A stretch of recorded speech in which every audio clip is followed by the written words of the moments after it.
Hello. Okay, let's take a Today look we're at going to be multiplying looking integers. over This would the be concept appropriate of for multiplying integers. the 7th grade This is set up math basically class, for and the students would 8th be grade, beginning multiplying 8th grade math. the The absolute students value will of be numbers, and familiarized they with would be multiplying negatives integers, and positives, negative integers, and and positive integers, they and seeing what their look at the outcomes patterns will to be. see what their outcomes will be. I think it would be a good idea to go through this, get some good practice, and go over the different patterns so that students are able to see what types of patterns to use, and that the rules hold true no matter what numbers you have, or what the negatives, or what order they are in.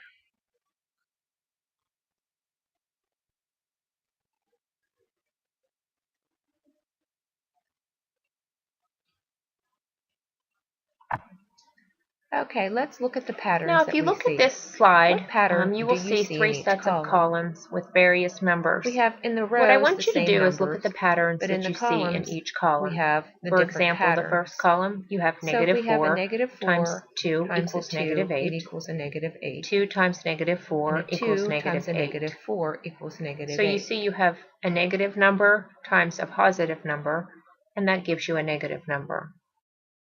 In the second column, you have a negative 4 times a negative 2 equals 8. A negative 2 times a negative 4 equals 8. You have two negatives, and when you multiply them, you will get a positive. The last row, the first set, you have two positive numbers that you're multiplying together, which are 4 times 4 and 2. So 4 times 2 equals 8. And 2 times 4 equals 8. So if you look at the other set of numbers below each column, it's pretty much the same pattern. So if you have a negative and a positive, it's a negative.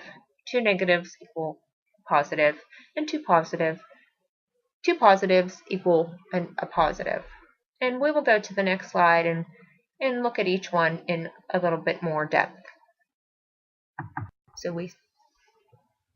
Now let's look at multiplying negative and positive signs.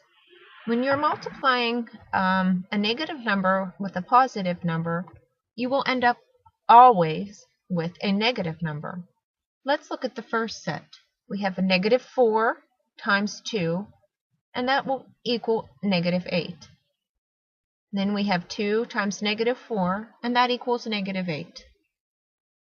The next set, we have 5 times negative 2, and that equals negative 10. Then we have 2 times negative 5, and that equals negative 10.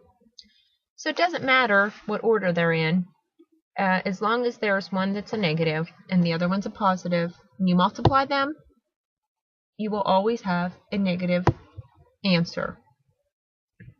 In the last set, you have negative 7 times 5 equals negative 35, and negative 5 times 7 equals 35. Pretty simple rule.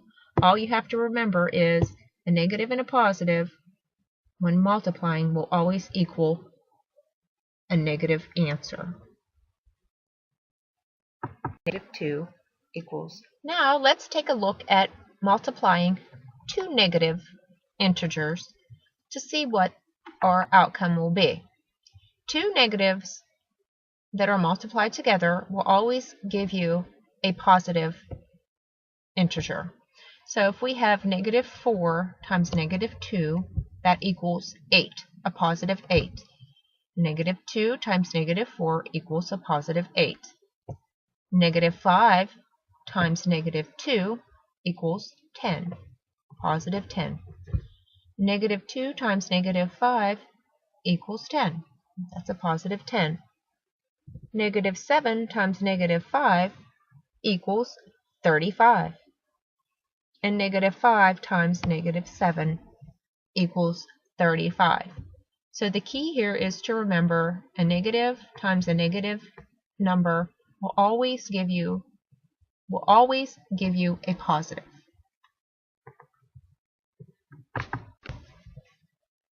Now we are going to look at the last way that you can multiply integers. And as long as you remember these simple rules, you will do fine. A positive and a positive will always equal a positive. So we have 4 times 2 equals 8. 2 times 4 equals 8. 5 times 2 equals 10. 2 times 5 equals 10. 7 times 5 equals 35. And 5 times 7 equals 35.